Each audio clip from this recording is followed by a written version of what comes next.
What up, YouTube? Let's here. Thanks again for visiting the channel. As always, I appreciate it. A couple of things I want to cover today before we get into the video.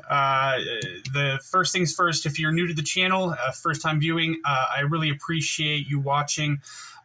If you would be so kind, please like and subscribe.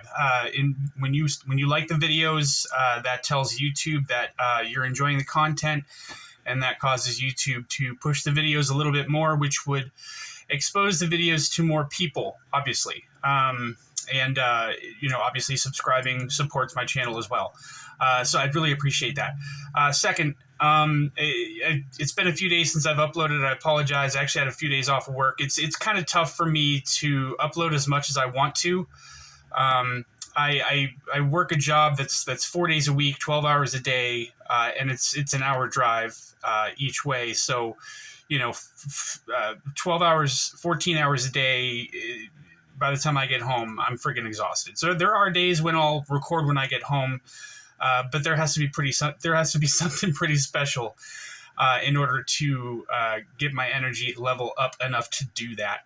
I love doing this. I love every minute. I love every minute of it. It's kind of tough. First of all, I got this stuff in my head all day long. It's really all I think about. It's a little bit sad, honestly. But there's so much stuff that I want to get out there. But at the same time, I don't have the time to upload as much as I'd like to. What else did I want to say about this? I've lost it. That sucks. Bear with me. The schedule's going to, another reason that I haven't uploaded much lately is because, getting the channel started and everything like that, I don't do social media and I don't do technology really on any level other than my cell phone.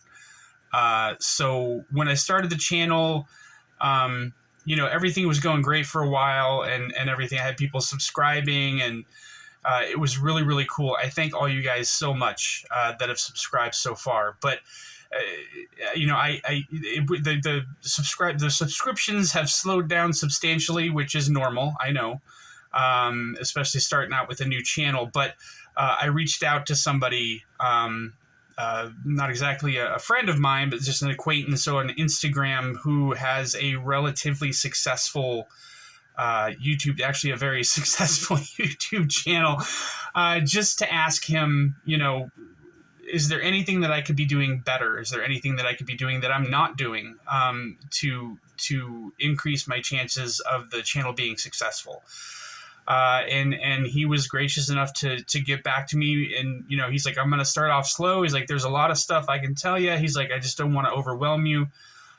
So first he started by saying, you have to do this with your description. You have to do this with your tags. And I didn't know any of that. So I started going in to make those changes, and I had no idea. I still have no idea what I'm doing. But when I went in to put the tags in and everything, I'm like, I have no idea where to do this. And for those of you that don't have a YouTube channel, there's this program or app or whatever you call it. It's called YouTube Studio. And it gives you your analytics and your videos, and you can edit shit and all kinds of other stuff. So he explained to me that I needed to go into YouTube Studio in order to update the tags, because I didn't have any tags in my videos at all. I was putting everything into the description, which apparently is why most of my videos haven't been getting a whole lot of circulation.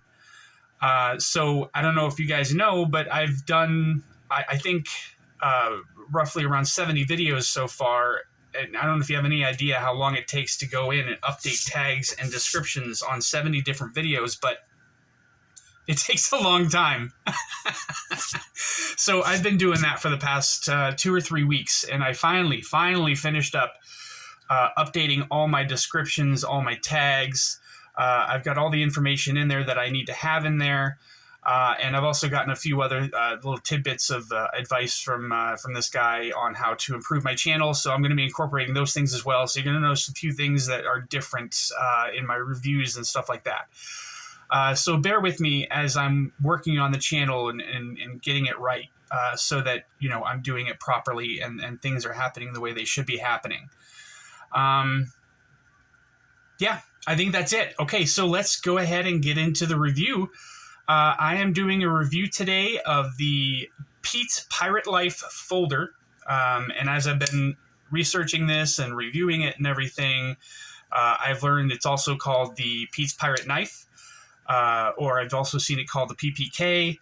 And it's a really cool knife. I've never heard of Pete's Pirate Life at all, but apparently they make knives, obviously. But I wasn't really able to find anywhere that I could see the price on this guy. Not that it matters, because this is not a knife that's available. And that's another thing that I wanted to talk about. Bear with me on this, guys, because running a YouTube channel, I've learned, it's tough because nobody has the money to buy all these knives and just do all this stuff with them and keep coming out with new content every single time. So that it's rough. So I have to work with what, people are gracious enough and willing enough to send me. So if I do reviews on knives that aren't available and this, that, and the other, and, don't get upset about that. I apologize. I'm just working with what I've got to work with.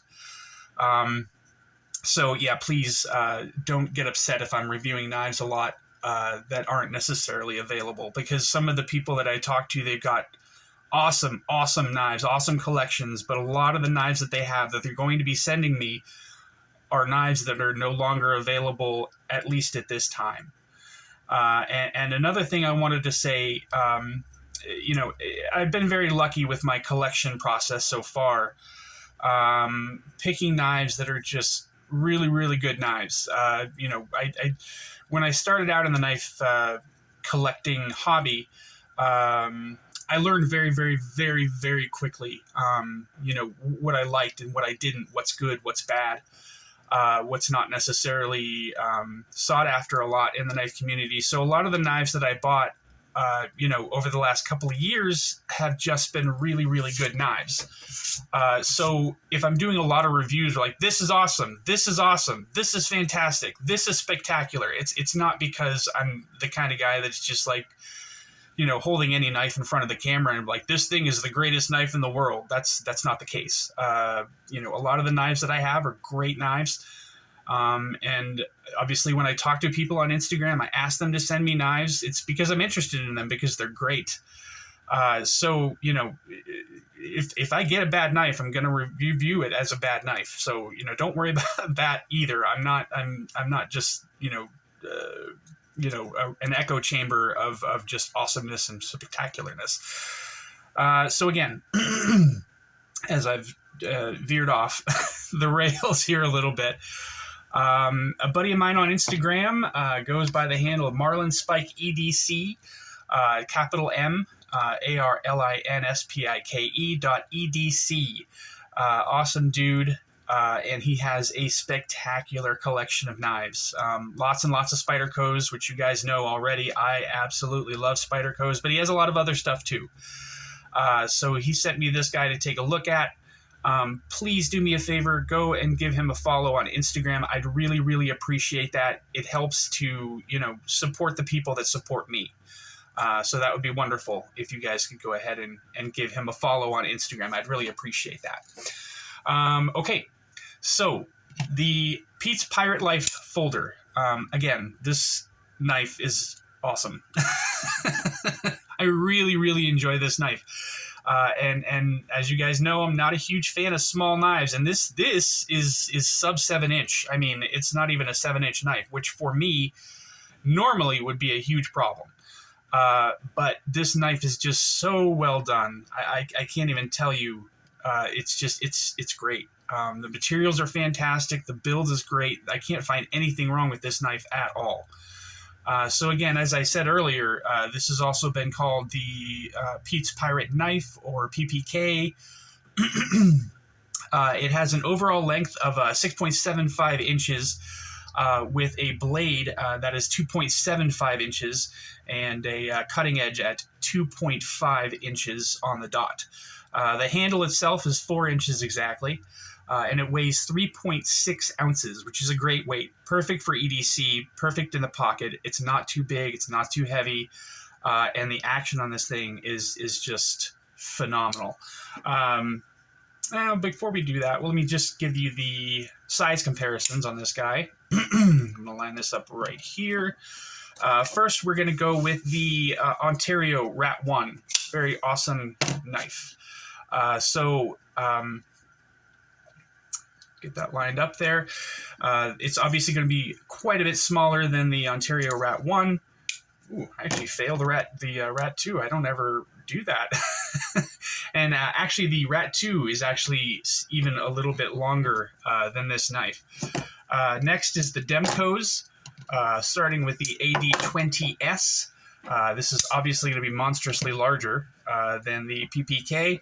And the AD20.5 is going to be just a little bit longer as well, moving around all over the place. As you guys know, I don't really use pocket knives on most of my pocket clips. I don't use pocket clips on most of my knives, so they lay flat, and then this guy kind of wanders all over the place. So I'm sorry if he keeps moving. And last but not least, the Spydercos. The Spyderco PM2 is going to be quite a bit longer than this guy, and the Pair 3 is going to be just a little bit longer than this guy as well. So this is shorter than all of my comparison knives, but that gives you a pretty good idea of the size of this knife. Let's do blade stock thickness on this one. See if this is zeroed out real quick. Nope. There we go. So blade stock thickness on this guy looks like 146 thousandths, which is pretty good. I'd say that's, I don't like thinner knives a whole lot, but the best thing about this guy is she's a hollow ground knife, so she gets very, very thin at the edge. Super slicey knife, not that I've used it, but I can tell. Excuse me.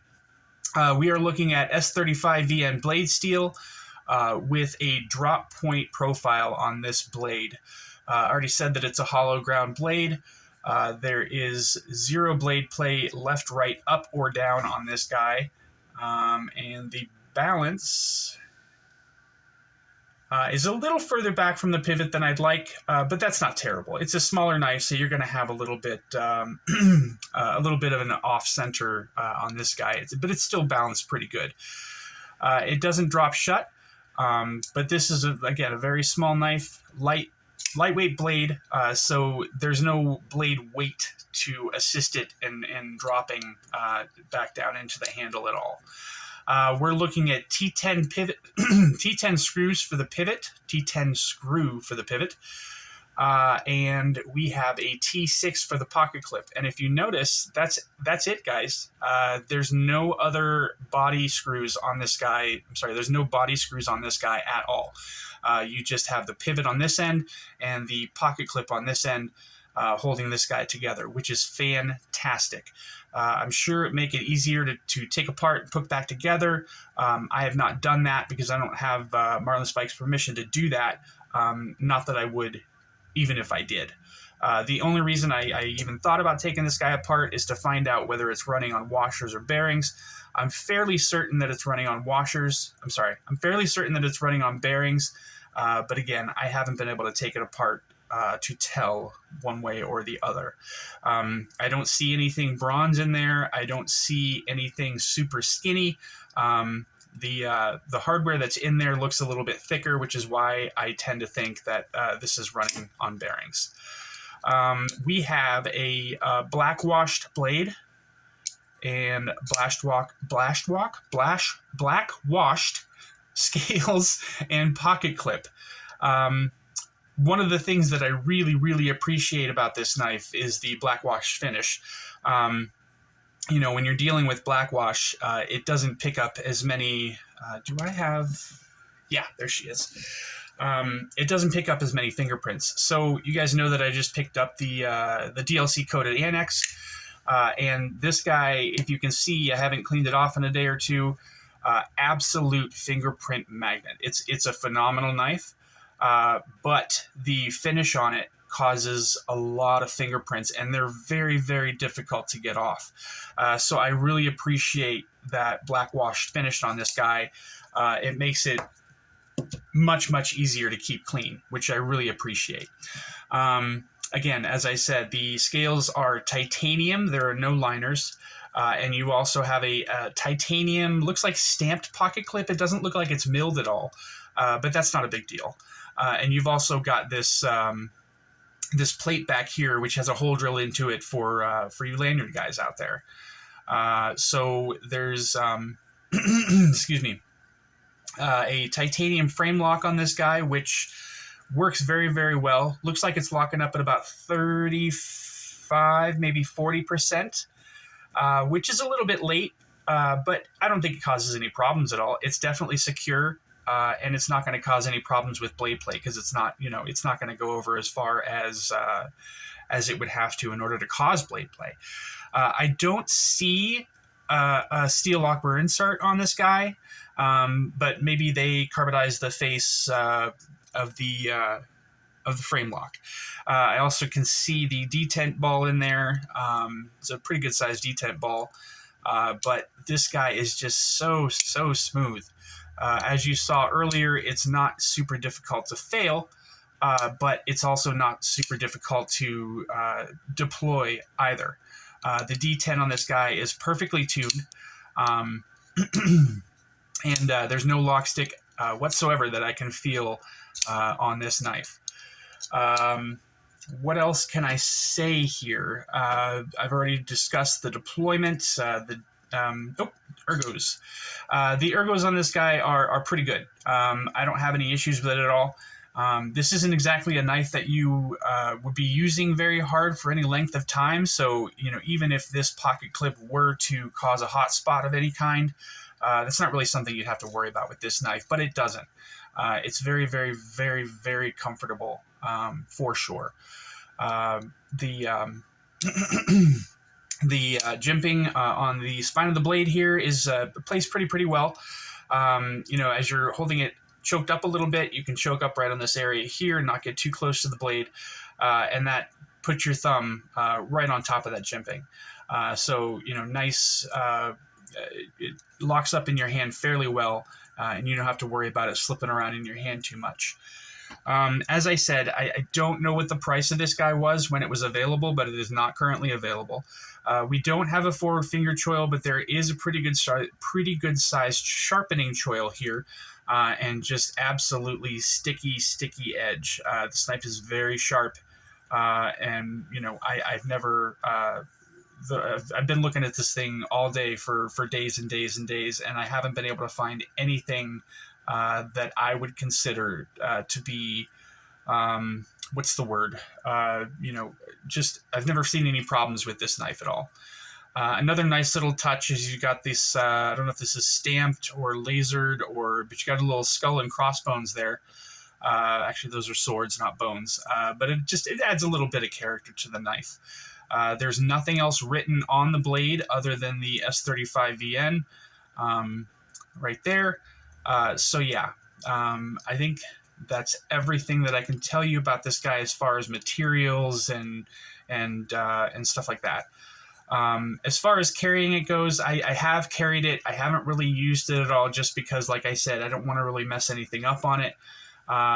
This is not my knife. I do have to send it back when I'm finished with it. But it's super comfortable, super convenient. Nice little knife to use just for everyday tasks, simple cutting tasks, tape, boxes, straps, stuff like that.